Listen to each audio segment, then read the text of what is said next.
When we are worshiping God, we are cultivating God's presence. And when God's presence saturates the place, anything becomes possible. So what we do here is a deliberate intelligence of God. It's not part of religious service.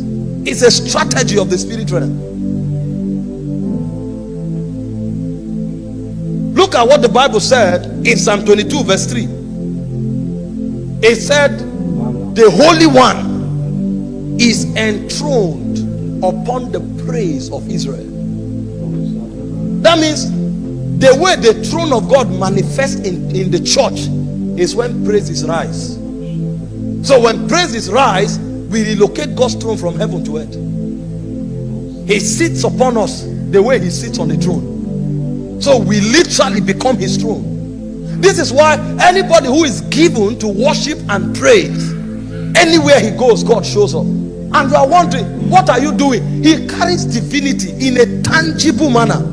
And trust me, if God shows up, every prince knows that he's King of Kings. He doesn't need introduction. Every spirit knows him. Every circumstance knows him. Every creation knows him. And when he comes, his presence is not a feeling, it's a government. That's why every time you see God's presence, you are conformed to it. It's a power that forces everything to align to his will. We all with open faces, beholding as in a glass the glory of the Lord, we are changed. So nothing can rebel in God's presence.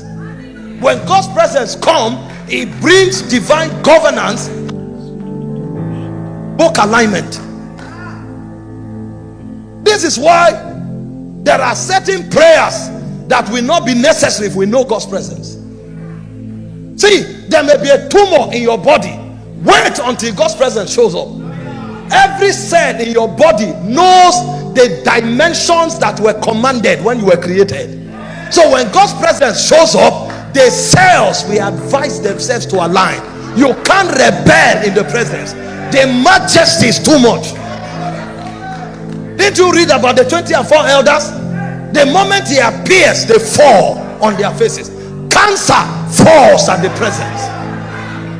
Diabetes falls at the presence. Fear falls at the presence. Even death is commanded to obey the presence. This is why I wonder how people can come to church and go back with sickness. It means something is wrong. The equation is not complete. I wonder how somebody can come to church and still